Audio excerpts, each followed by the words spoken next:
Millionaire made his pregnant wife sign divorce papers, then proposed to his mistress.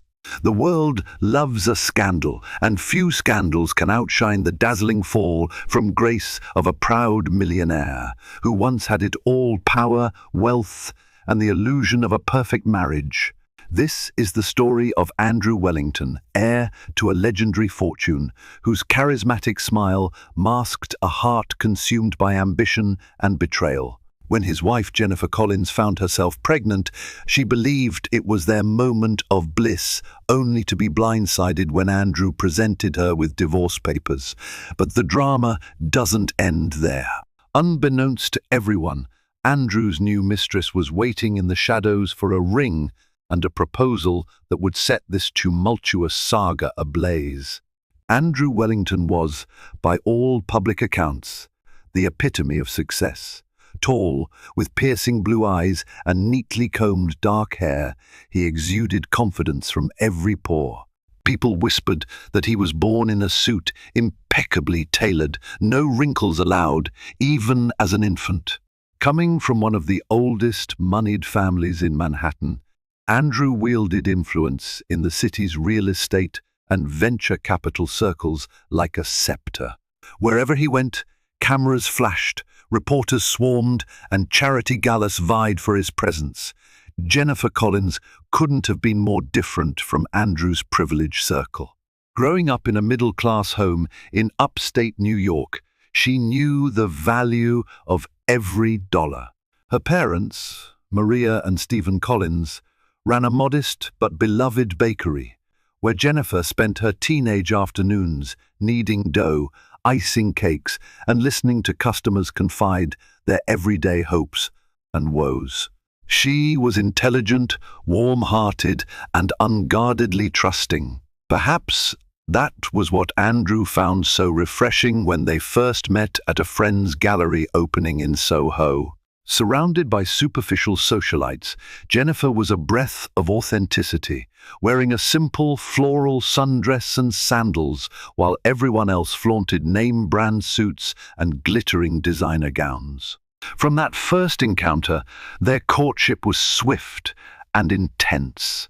Andrew invited Jennifer to exclusive events, introduced her to philanthropic committees, and took her on spontaneous weekend getaways aboard his family's yacht. Their wedding, though lavish, showcased the bridging of two distinct worlds: hers, grounded in familial love and sincerity; his, drowned in wealth, deals, and lofty expectations. Jennifer, starry-eyed, believed she'd found her fairy tale prince. She didn't understand that the glitz and glamour she was stepping into could quickly turn cold and isolating. The first year of their marriage still felt like a dream. Andrew indulged in heartfelt gestures, late-night dinners, dance lessons, front-row seats at Broadway shows, yet bit by bit a distance crept in. He began working longer hours, attending mysterious meetings behind locked doors. He sometimes returned home in the early hours of the morning, smelling of fine whiskey and expensive perfume that wasn't Jennifer's. Though her intuition quietly sounded an alarm, she convinced herself it was stress, business, or just the glimmering remnants of some high society party where wives were unwelcome. She believed him when he said he was only networking. She believed him because she loved him. Then came the day Jennifer realized she was pregnant. She was overjoyed, convinced this was the miracle that would rekindle their love. Andrew's initial reaction was pleasant enough. He forced a bright smile and wrapped her in a nervous embrace. But Jennifer sensed he was a million miles away, as though his mind was already calculating how a baby would factor into his carefully manicured empire. Still, she clung to hope. She filled her days with prenatal appointments, reading parenting books, and planning a nursery in their lavish penthouse. On weekends, she pleaded with Andrew to attend childbirth classes. He always agreed, only to cancel last minute with an excuse about a sudden business trip or pressing phone call. Nights became lonelier, with Jennifer falling asleep in a half-empty bed. It was during this fragile time that Jennifer first heard the name Isabella Moretti. A slip of the tongue by Andrew's personal assistant, an errant text message on his phone, a rumour whispered among the staff. She was, by all accounts, a stunning and enigmatic figure. Born to a wealthy Italian family, and known on the social circuit for her sultry presence and cunning intellect, Isabella had a reputation that drew envy from women and admiration from men. Jennifer tried to brush it off as more mindless gossip, something high society thrived upon. But deep inside, anxiety gnawed at her. It wasn't just gossip. It felt like the truth. Weeks later, Andrew returned from a trip to Capri, supposedly a real estate conference, acting colder than ever. He avoided Jennifer's gaze, declined to join her for dinner, and spent hours locked in his study.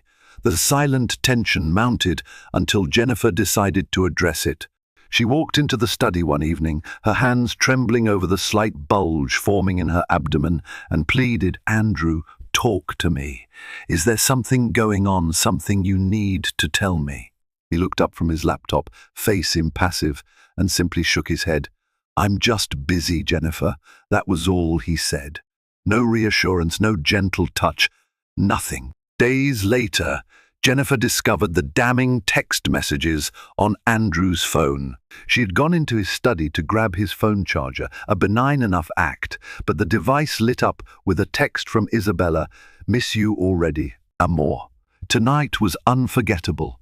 Another message from the day before read, "Can't wait for the day we can be together without secrets." Jennifer's knees buckled. She sank into a chair, her heart racing, breath ragged. The truth was no longer a shadowy doubt. It was real, and it shattered her entire world in an instant. In the days that followed, Jennifer tried to hide the painful knowledge from her husband, waiting for the right moment to confront him. She was terrified of losing him, of a scandal, of bringing a child into a home that might soon split apart. Meanwhile, Andrew's distant behavior verged on cruelty. He spent more time with Harriet Caldwell, the family's lawyer, than he did with Jennifer. Late into the night, Jennifer heard him on phone calls, his voice low and urgent. Each time she tiptoed down the hall, she caught snippets of Andrew mentioning documents, discretion, and financial arrangements. A fearful suspicion bloomed inside her. Andrew was drafting divorce papers. On a Wednesday morning, Jennifer drove to her obstetrician appointment alone. Dr. Joseph Matthews, a well-respected physician at Mount Sinai Hospital, greeted her kindly. He had once been the family doctor for the Wellingtons. Yet as Jennifer sat on the exam table for her ultrasound, she couldn't help but notice Dr. Matthews' careful tone when he asked about her stress levels. The standard medical questions seemed laced with caution, as if he suspected the turmoil in her personal life. Jennifer forced a tight smile, urging him not to worry. But her heart pounded as she watched the ultrasound monitor reveal the faint flicker of her baby's heartbeat. The sight brought tears to her eyes. This was her child, her miracle, a life that deserved better than a broken home, mired in betrayal. Leaving the hospital, Jennifer's phone buzzed with a text from Andrew. "We need to talk. I'll be home by 6. Her stomach twisted. The phrase "we need to talk" loomed like a death knell over her fragile hopes. Sure enough, at 6 p.m., sharp, Andrew strolled into the penthouse living room, dropping a manila envelope on the coffee table. Without preamble, he spoke in his carefully measured tone. "Sign these. We'll settle financial terms. You'll be well taken care of." Jennifer's eyes filled with tears. "Andrew, I'm pregnant with your child," she said, voice trembling with desperation. "Why would you do this now? How can you be so callous?" He glanced away, a fleeting hint of guilt crossing his face. Then, steeling himself, he replied, "It's for the best. We're not compatible anymore, Jennifer. I don't want you to suffer in a loveless marriage. I'll ensure our child is provided for." Before she could even process his words, Andrew turned and left the room, leaving the envelope behind like a toxic parting gift. With shaking hands, Jennifer picked it up and found pages upon pages of legal jargon. The final page demanded her signature, effectively severing her relationship with Andrew Wellington and the life she had fought so hard to build. For hours, Jennifer sat immobilized, the papers on her lap. Memories flashed through her mind, the day Andrew proposed on that yacht under the fireworks, how he had sworn to love and cherish her. Now, all she had left were broken promises and an unborn child whose father was already walking away. That night, she dreamed about a dark ocean. She was alone on a tiny raft, storm clouds overhead, trying to shield her unborn baby from the howling winds. Andrew's voice echoed from somewhere far away, urging her to sign on the dotted line. She woke up in a cold sweat, tears streaming down her face. Her phone buzzed with another text, this time from Daniel Harrington, Andrew's longtime friend, who had always shown concern for Jennifer. "I heard something troubling. Are you okay?" Jennifer debated, responding. Ultimately, she couldn't face the pity or the questions. She left it unanswered, uncertain of who was truly in her corner anymore. The cruel reality was sinking in. Andrew Wellington, once her knight in shining armor, was now her chief adversary. 2 days later, Andrew insisted they have a formal meeting at Harriet Caldwell's office. Jennifer arrived, shoulders tense, heart fluttering with dread.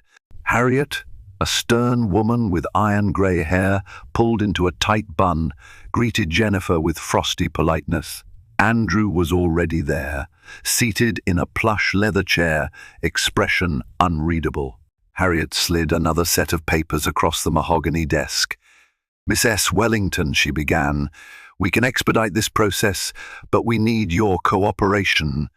Jennifer's voice quivered. "I can't do this right now. She hesitated, tears threatening to spill. "I'm pregnant. We're supposed to be a family." Harriet's mouth pressed into a thin line. "We understand, Miss S. Wellington. However, Mr. Wellington is committed to ensuring you receive substantial support. You won't be financially compromised. Money, always money." The cold efficiency with which Andrew and his lawyer regarded her heartbreak was staggering. Jennifer glanced at Andrew, hoping for a flicker of kindness, but his gaze remained distant. She stood abruptly, pressing a hand to her stomach. "I can't do this," she whispered, her voice breaking. Then she fled, tears streaming down her cheeks. In the aftermath, Jennifer sought refuge at her mother's home upstate. Maria Collins welcomed her daughter with open arms, horrified by Andrew's actions. While the gentle hum of the bakery downstairs reminded Jennifer of simpler times, her mind never truly escaped the swirling chaos waiting back in Manhattan. She confided in her mother over tea in the cozy living room. "He wants to tear our family apart before it's even begun," Jennifer sobbed. "I just don't understand how someone can change so drastically." Maria patted her daughter's hand. "He's always been ambitious, honey. I remember the first time he came here, how restless he looked, checking his watch, sizing up our little bakery like it was beneath him. But I never thought he'd be so cruel." They talked through the afternoon, trying to weigh Jennifer's options. Maria insisted that Jennifer should stand up to Andrew, prove the marriage was worth saving. Yet in Jennifer's heart, doubt festered. She couldn't win the affection of a man who'd already given his heart, and possibly his soul, to another woman.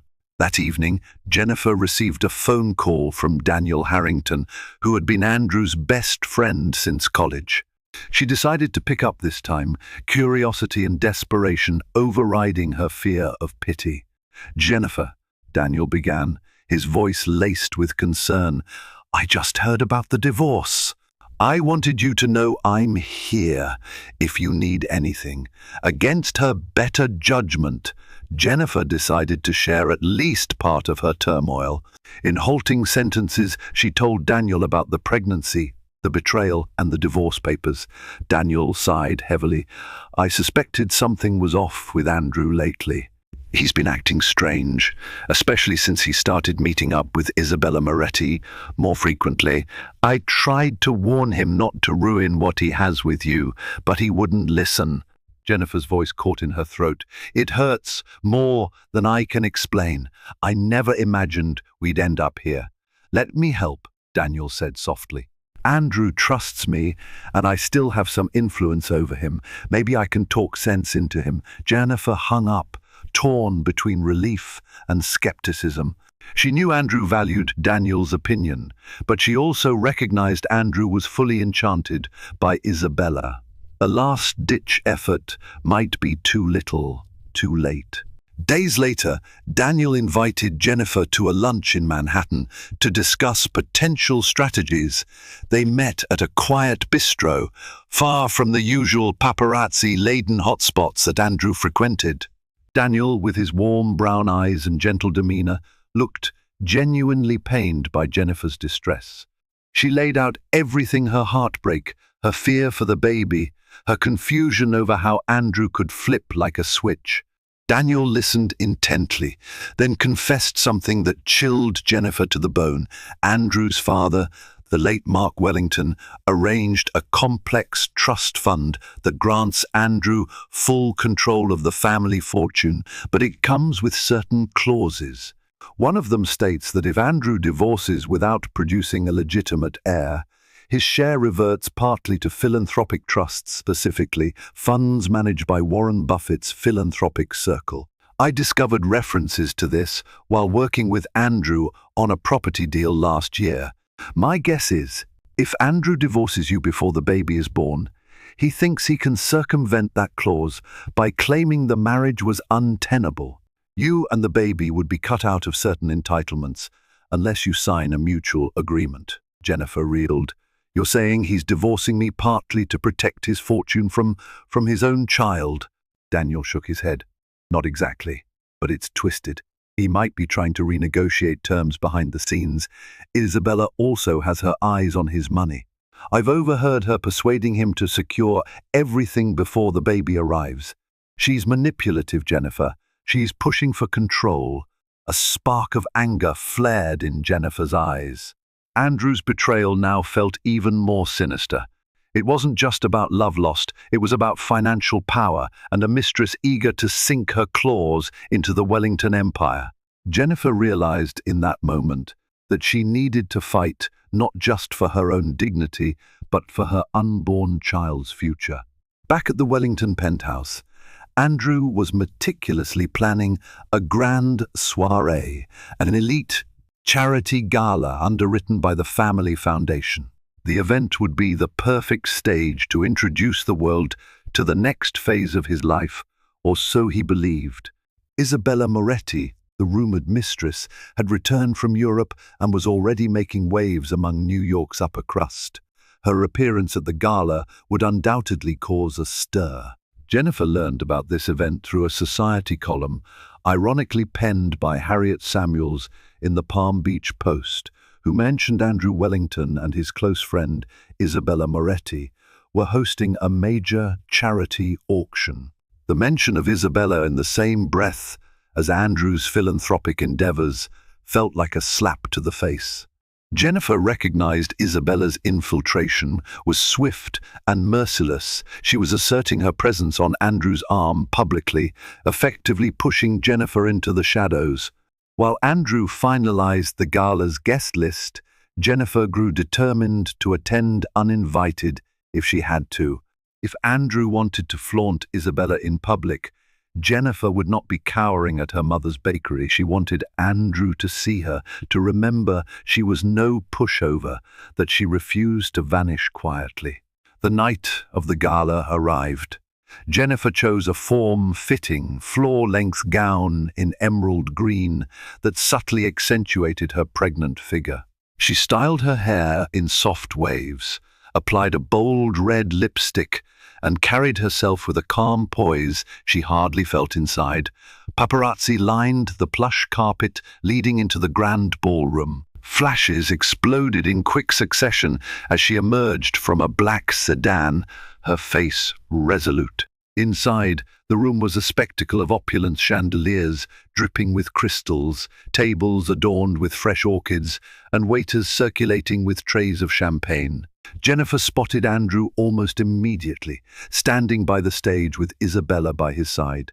Isabella was everything the rumors promised: tall, model-like, in a shimmering silver gown that clung to her every curve. Her dark hair spilled seductively over one shoulder, and her fingers were entwined with Andrew's in a manner far too intimate for a business associate. The moment Andrew's eyes locked on Jennifer, a flicker of surprise, then annoyance, crossed his features. He whispered something to Isabella, who turned and followed his gaze. A smirk curved Isabella's red lips, as if mocking Jennifer's presence. Summoning every ounce of composure, Jennifer approached them.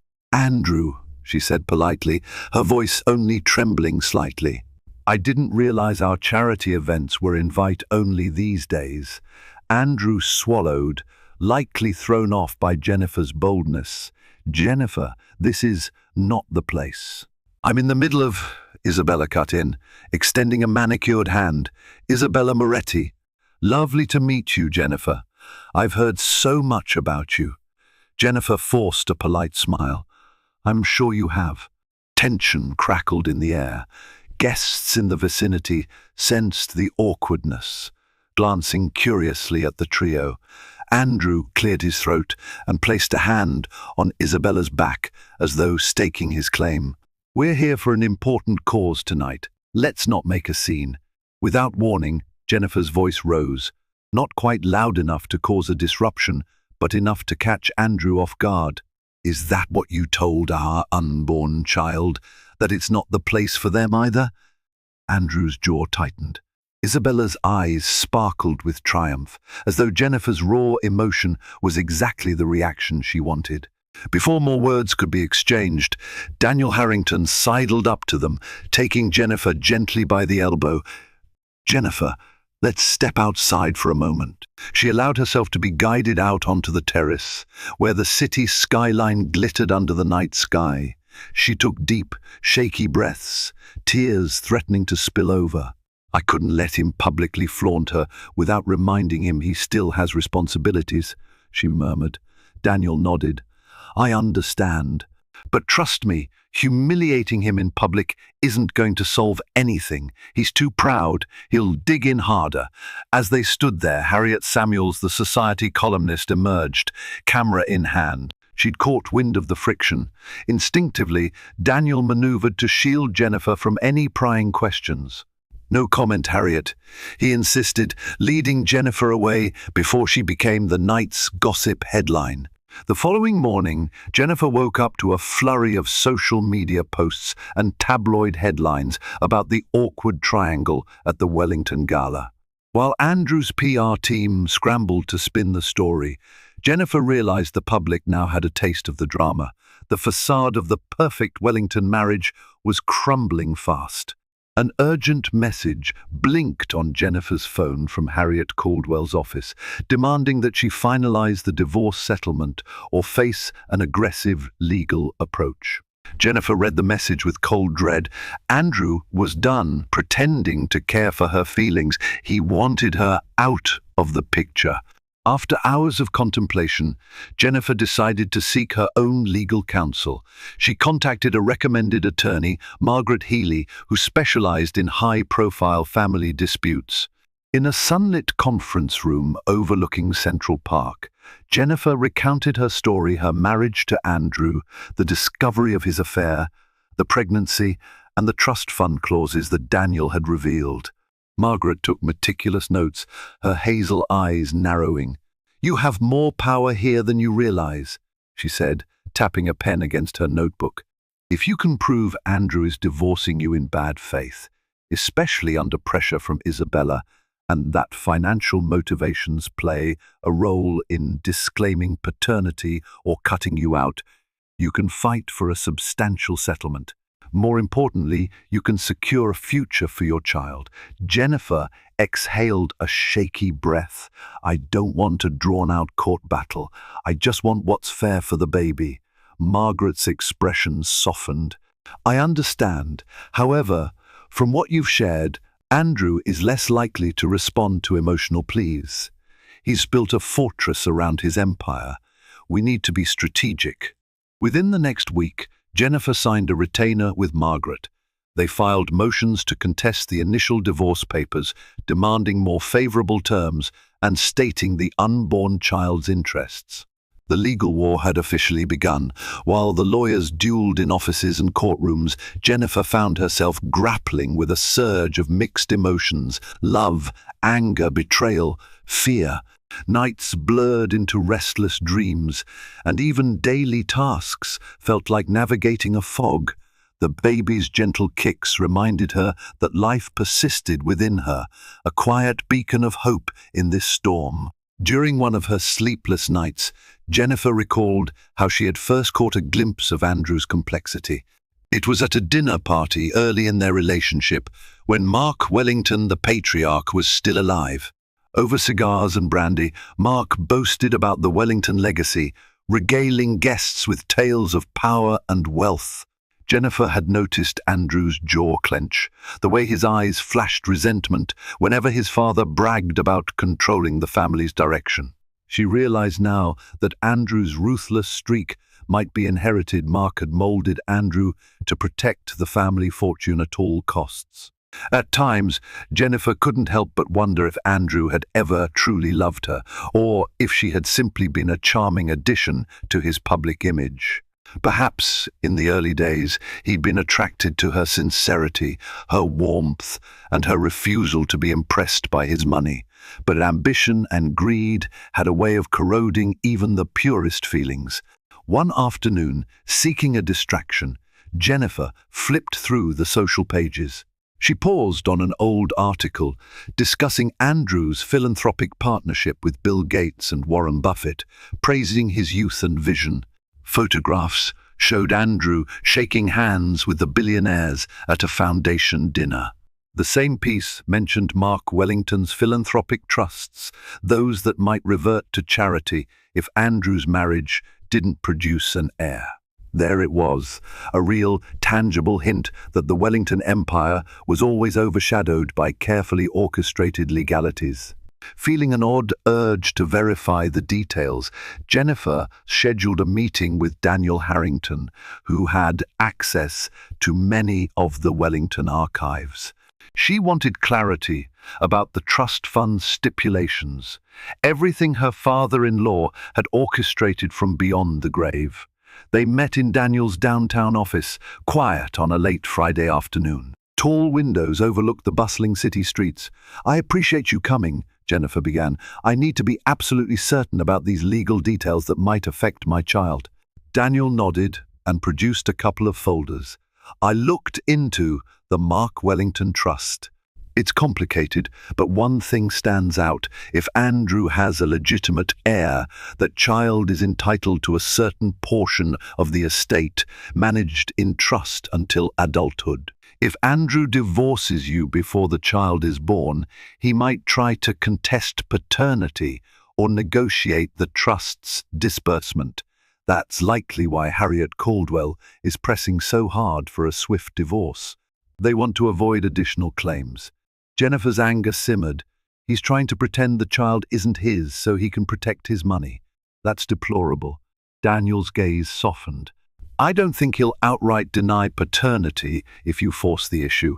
He might, however, try to manipulate you into a settlement that's less than what the child is legally entitled to." Jennifer swallowed hard, hating that she had to think of her unborn baby in terms of financial battles.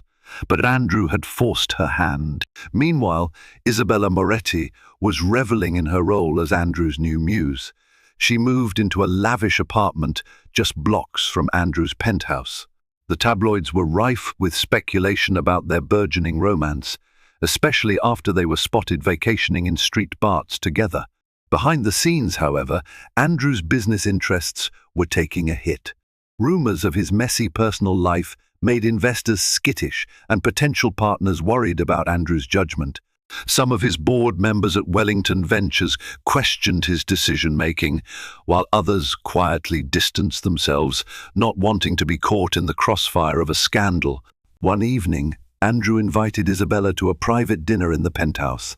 The day had been rough. His phone buzzed non-stop with calls from Harriet about the divorce proceedings.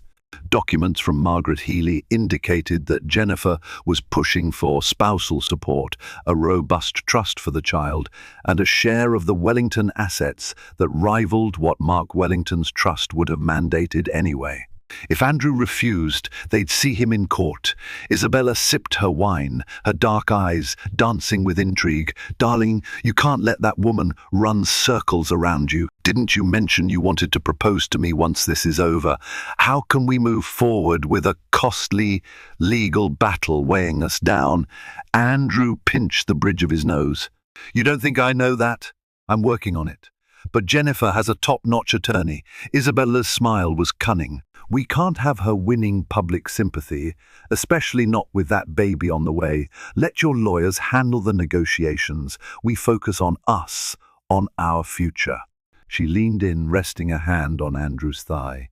"Once the baby's born, you'll pay child support, but that doesn't mean she has to get half the kingdom." Andrew stared at his wineglass. "I never wanted it to escalate like this. Things were supposed to be smooth and private." Isabella laughed softly, the sound chilling. "We can't always dictate how these things play out, but we can make sure we come out on top." Andrew forced a tight smile, but inside, unease roiled. He thought back to a conversation he once had with Jennifer early in their marriage about wanting a stable family, a legacy built on something more than money. Now, that ideal felt like a foreign dream. He had chosen ambition, lust, and greed. There was no turning back. Weeks blurred with court filings, depositions, and tense negotiations. Jennifer continued living with her mother in upstate New York, finding moments of solace in the bakery. Kneading dough became a meditation, a reminder that life could still be simple and wholesome. Each passing day, her baby bump grew more visible, fueling her resolve to persevere. One afternoon, while helping her mother decorate a wedding cake, Jennifer felt a sharp pang in her abdomen, followed by dizziness. Alarmed, Maria rushed her to the local clinic, where Dr. Robert Green, a longtime family friend, performed a checkup. After an ultrasound and some tests, he looked at Jennifer seriously. "You're under an incredible amount of stress, and it's affecting your blood pressure. You need rest and minimal anxiety, especially in your second trimester. If this continues, you risk complications." Jennifer nodded, tears brimming. "I'm trying, Dr. Green, but everything in my life is spiraling." Maria placed a comforting hand on her daughter's shoulder. "Your health and the baby come first. We'll find a way to reduce the stress." That evening, Jennifer called Margaret Healy, telling her about the doctor's recommendation. Margaret immediately filed motions for a temporary restraining order against excessive legal harassment, requesting that Andrew's team refrain from unnecessary contact and intimidation. It was a small victory, giving Jennifer a chance to breathe. Ironically, with the legal hounds muzzled, at least temporarily, Andrew found himself in an awkward position. Isabella grew impatient, demanding updates about the divorce's progress and pushing Andrew for a marriage proposal. Andrew promised her it was only a matter of time, but the more pressure Isabella applied, the more Andrew felt the walls closing in. As autumn leaves began to fade, Andrew received notice that Jennifer was due in court to finalize a few details regarding financial disclosures. Reluctantly, he flew upstate, deciding to check on her under the guise of facilitating legal documents. Upon arrival, he stepped into the bakery's comforting aroma of freshly baked bread, so out of place compared to the Manhattan high-rises and penthouse boardrooms. He found Jennifer behind the counter, gently wiping flour from her hands. Their eyes met across the small, homey space. For the first time in months, Andrew hesitated, as if grappling with regret. Up close, Jennifer's pregnancy was undeniable, her face softer, her belly rounded. She looked exhausted yet radiant, a testament to the new life inside her. "What do you want, Andrew?" she asked quietly, refusing to display any vulnerability. Andrew tried to muster indifference, but his voice wavered. "I'm here for the hearing tomorrow. Harriet Caldwell asked me to sign some documents."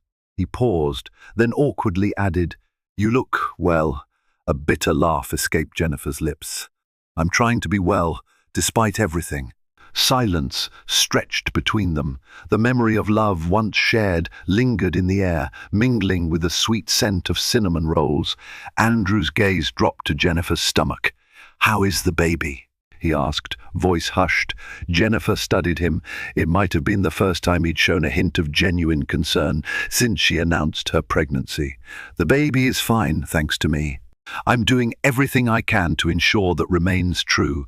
Andrew nodded, guilt flickering across his features. But before he could form another word, Maria emerged from the back, eyes narrowing at the sight of her son-in-law. She offered no greeting, only a curt nod. Andrew took it as a sign that his welcome was limited. "I'll see you in court," he murmured, turning to leave. Jennifer stood still, heart pounding.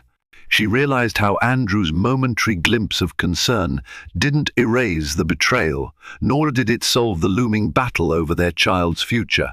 The next day, the small-town courthouse was abuzz. Reporters had descended, keen to capture every nuance of the high-profile couple's drama. Margaret Healy and Harriet Caldwell exchanged chilly pleasantries outside the courtroom, their respective clients standing on opposite sides. Inside, the judge reviewed the motions. Jennifer found herself trembling under the courthouse's fluorescent lighting. She was asked to testify about her financial situation, her efforts to support the unborn child, and her understanding of Andrew's responsibilities. Harriet Caldwell peppered her with pointed questions, insinuating that she was trying to trap Andrew for financial gain. Margaret rose swiftly in objection. "Miss S. Wellington is merely requesting the support and recognition owed by law for her unborn child. Mr. Wellington's mistress is publicly flaunting their relationship, and the abruptness of these divorce proceedings strongly suggests an intent to deprive Miss S. Wellington of her rightful share." The judge, a stern-faced woman, rapped her gavel lightly. "I've heard enough on this matter for today. Given Miss S. Wellington's medical concerns, I'm inclined to grant a protective order limiting the frequency of direct legal confrontations until after the baby is born. Additionally, Mr. Wellington will be responsible for medical expenses related to the pregnancy. We will reconvene for further negotiations in a month." With that, the session concluded. Jennifer sighed in relief, though the weight of uncertainty remained. Outside the courthouse, cameras flashed. Andrew hurried into a sleek black car, Isabella at his side, while Jennifer watched from the steps, fighting back tears. The final confrontation was still pending, and the pressure was rising. In a move that stunned even the tabloids, Andrew proposed to Isabella Moretti during a grand party at the Waldorf Astoria the following week. The spectacle was as ostentatious as one might expect. A 10-carat diamond ring, a string quartet, champagne flutes brimming with vintage Dom Perignon. Flashy images of Isabella's triumphant smile, ring glittering under the chandelier, dominated the next morning's headlines. Jennifer watched the coverage from her bedroom, tears coursing silently down her cheeks. There it was, the father of her child, publicly pledging himself to another woman, effectively erasing Jennifer from his life as though she were a trivial footnote. Anger bubbled in her chest, but overshadowing it was a deep sorrow. She mourned not just her shattered marriage, but the illusions she once cherished, a future built on love and partnership. When she could compose herself, she called Daniel. His voice sounded weary. "I'm sorry, Jennifer. He's letting Isabella dictate his life now." Jennifer took a shaky breath. "I won't let them destroy mine. I'm going to protect my baby, and I'll do whatever it takes." Behind the scenes, Isabella reveled in her new fiancé status. She made appearances on society talk shows, sashayed down red carpets on Andrew's arm, and dropped hints about a lavish wedding in Lake Como. Yet Andrew's business woes grew deeper. Several major investors, wary of personal scandals, withdrew or froze their capital commitments. Even within the Wellington family trust, murmurs arose about Andrew's judgment, questioning if he was tarnishing a once-respected brand. Isabella consoled Andrew with empty platitudes. "They'll come around. Money follows success, and will generate success as soon as this divorce is settled. Besides, we can rebrand, start fresh." But Andrew began noticing subtle, warning signs, messages on Isabella's phone from unknown names, glimpses of suspicious receipts for high-end purchases in her name that he hadn't approved. When he questioned her, Isabella brushed it off with a tinkling laugh. "A girl needs her indulgences, darling. Let's not bicker over petty details." Late one night, Andrew awakened to find Isabella talking in hushed whispers on her phone. The conversation ended abruptly when she realized he was listening. A small seed of doubt took root in Andrew's mind. He had risked everything for this woman. Had he miscalculated her loyalty? In the final weeks of Jennifer's pregnancy, she encountered increasing discomfort and bouts of fatigue.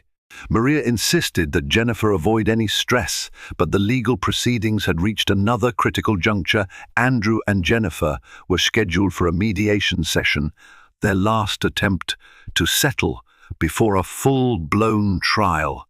The mediators, assigned by the court, urged compromise.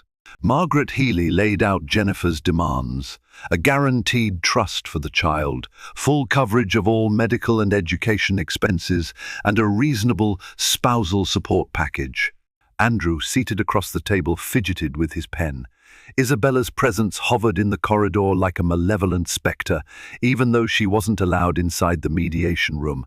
Andrew's lawyer, Harriet, offered a counter-proposal, a lump sum payment and minimal child support contingent on Jennifer signing a non-disclosure agreement about the Wellington family affairs. The mediator frowned, sensing the imbalance. "Mr. Wellington, you understand that your unborn child is entitled to more than a token gesture." Andrew's eyes flickered with frustration. "She's trying to take advantage of my name," he said, his voice wavering with the same rehearsed indignation Harriet had used in court. But the words rang hollow. He knew better than anyone how the trust's clauses worked, and how he was attempting to secure his empire for Isabella. Jennifer's calm facade crumbled. She stood, placing a protective hand over her belly. "I won't let you reduce our baby to a line item on a balance sheet." Andrew averted his gaze, saying nothing. In that moment, Jennifer realized that the man she'd once loved was trapped by pride and manipulation. He was unwilling to break free, even if it meant sacrificing his integrity. Unable to reach an agreement, the mediator declared the session at an impasse. They'd have to proceed to court after the child's birth, as the judge had previously ruled that Jennifer's health was paramount. Life has a way of refusing to wait for the perfect moment. Late one evening, Jennifer was rushed to the hospital with contractions. She was nearly a month early, her nerves frayed, her body exhausted from the stress. Maria held her hand through the labor, tears of worry in her eyes. After an arduous delivery, Jennifer welcomed a baby boy into the world, Lucas Wellington Collins. The moment she held him, her heart flooded with a love so fierce it eclipsed every fear, every betrayal. His tiny fingers wrapped around hers, reassuring her that no matter how bleak things seemed, they had each other. Word of the birth reached Andrew via Daniel. For a moment, Andrew felt his chest constrict with emotions he couldn't name: regret, longing, maybe even love. But Isabella insisted, "She'll use this baby to bleed you dry, Andrew." Torn and conflicted, Andrew arrived at the hospital the next day, flowers in hand, faced with the reality of fatherhood. He found Jennifer cradling Lucas in a quiet room, dim lights casting soft shadows. Something in Andrew's expression shifted as he saw the baby. He reached out, gently brushing the infant's cheek with the back of his hand. Lucas stirred, blinking up at this stranger. Tears blurred Andrew's vision. He'd never felt so vulnerable. But Isabella's voice echoed in his mind, reminding him of the divorce, the legal fights, the future he was building with her. Abruptly, he pulled away, as though remembering his role. Jennifer watched, tears in her eyes. She didn't speak, sensing the battle raging inside him. For one fleeting moment, she saw the Andrew she fell in love with, the one who once promised her the world. Then he turned and left the room, as if to escape the consequences of his own choices. As Jennifer recovered, a storm brewed in Andrew's life. He discovered that Isabella had been siphoning funds from various business accounts into a private offshore holding. Suspicious invoices and shady transactions revealed she'd been meticulously funneling money away, presumably to secure her own future. The revelation cut Andrew to the core. He'd betrayed Jennifer for this woman, only to be used as a stepping stone in Isabella's quest for wealth. Desperate to salvage his finances and reputation, Andrew confronted Isabella in their penthouse one stormy evening. Rain lashed the windows as thunder shook the building. "You've been stealing from me," he accused, voice trembling with fury and hurt. "Why?" Isabella didn't even bother denying it.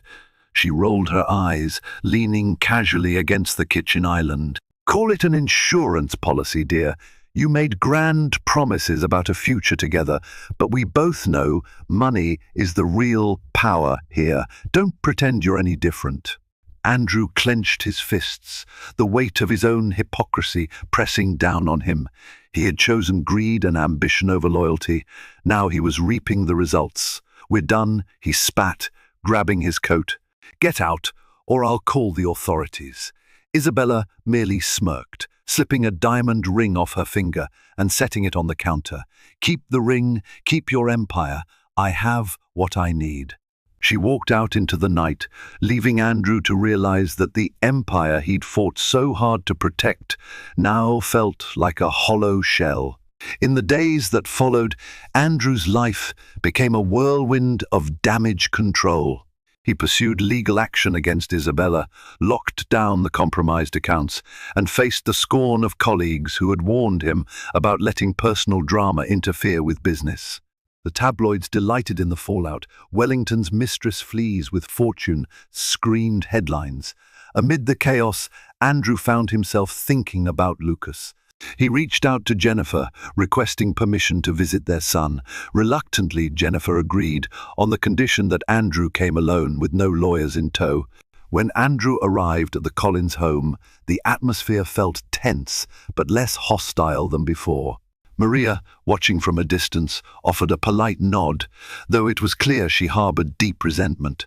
Jennifer invited Andrew into the nursery, where Lucas lay in a crib decorated with soft blues and whites. The baby stirred, and Andrew gently lifted him, heart thudding in his chest.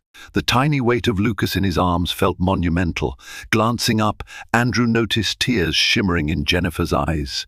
She stood quietly, arms crossed, protective. He knew he didn't deserve her forgiveness or even a second chance. But the love he felt for his son was undeniable, and for the first time, Andrew realized how severely he had damaged everything that truly mattered. Jennifer's voice was soft when she finally spoke. "He's healthy, strong. The doctor said he'll catch up quickly, even though he was early." Andrew nodded, rocking Lucas slowly. "I'm sorry," he whispered, voice cracking, "for everything." Tears rolled down Jennifer's cheeks, but she didn't reply. The apology was so small, so late, it could hardly mend the months of betrayal and anguish. Still, Andrew's willingness to show vulnerability in front of his son was a start, maybe a fragile step, toward redemption. Over the next weeks, Andrew made an effort to be present for Lucas, offering financial support, checking on him regularly, even volunteering to babysit. He hired a team of nannies and child development specialists, but Jennifer remained cautious, not wanting Lucas to be used as a pawn in Andrew's quest to repair his public image. They continued to have tense phone calls about the final divorce settlement, but both agreed Lucas deserved the best possible environment. One afternoon, Andrew arrived unannounced with a stuffed bear larger than the crib. Jennifer raised an eyebrow. "He's not old enough to appreciate that," she remarked, though a hint of amusement glinted in her eyes. Andrew rubbed the back of his neck sheepishly. "I realize that. I guess. I just want him to have what I never did." Jennifer frowned, confused. "You had everything money could buy, everything except two parents who genuinely loved each other," Andrew admitted. "My father was always away, handling business, and my mother, she indulged her own social life. I barely saw them together unless it was a photo op." For a moment, sympathy welled up in Jennifer. She placed the oversized bear aside. "Andrew, money can't erase the damage you've done. But if you truly want to be a father, to be in Lucas's life, you need to step up consistently and do the right thing. No more manipulations." Andrew nodded, his expression earnest. "I will."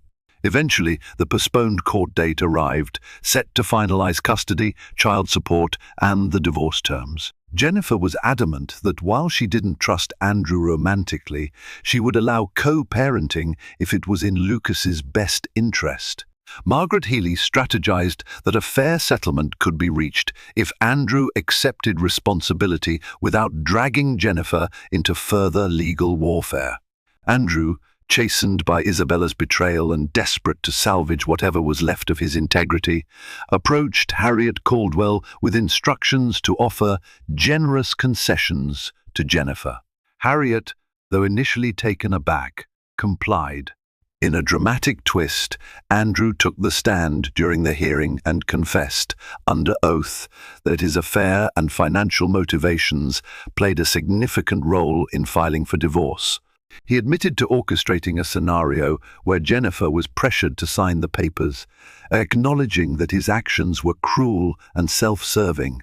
Jennifer listened, tears in her eyes, as Andrew publicly owned up to his wrongdoing. While it didn't erase her pain, his confession paved the way for a more compassionate settlement. The judge commended both sides for finally reaching a reasonable agreement, full shared custody, a substantial trust for Lucas, and a fair spousal support arrangement that allowed Jennifer to rebuild her life independently. In the hallway after court, Andrew approached Jennifer hesitantly. She studied him for a moment, remembering the heartbreak, the betrayal, and the man she once loved. "Thank you," she said softly, "for telling the truth." He sighed, the weight of months of deceit lifting from his shoulders. "I owed you that much." With the divorce officially granted, Jennifer began a new chapter. She moved into a modest but comfortable apartment in a family-friendly neighborhood, using part of the settlement to secure a stable future for Lucas. She also expanded her mother's bakery business, investing in modern equipment and marketing to attract a broader customer base. The simple life she always cherished started to blossom again, this time enriched by the bond she shared with her son. Andrew, on the other hand, worked tirelessly to repair his fractured reputation and stabilize Wellington Ventures. He took a step back from the limelight, focusing more on responsible leadership. Occasionally, he reflected on how he had nearly lost himself in pursuit of a mistress's approval, only to discover she was using him all along. It was a painful lesson, but one that reshaped his priorities. He and Jennifer maintained a cordial relationship for Lucas's sake. Weekend visits and shared holidays became opportunities to foster a sense of family for their son. Each time Andrew saw Lucas giggle or take a tentative step, he felt a pang of regret that he hadn't chosen fatherhood over ambition from the beginning. Months passed, each day a little brighter than the last. Lucas reached milestones: his first smile, first crawl, first babbling words. Jennifer relished motherhood, discovering a quiet strength she never knew she possessed. Supportive friends, new business ventures, and the unwavering love of her mother helped her heal from Andrew's betrayal. Then, on a warm spring afternoon, Andrew asked if he could take Lucas to the park, hoping to spend quality time outdoors. Jennifer agreed, cautiously optimistic. Watching from a park bench, she saw Andrew kneel in the grass, gently guiding Lucas's tiny steps. The sun filtered through the trees, illuminating the scene like a painting. For a fleeting moment, Jennifer felt a sense of bittersweet contentment. Their marriage was over, but something sacred, a shared love for Lucas, remained. When Andrew returned, Lucas giggling happily in his arms, he offered Jennifer a rare, genuine smile.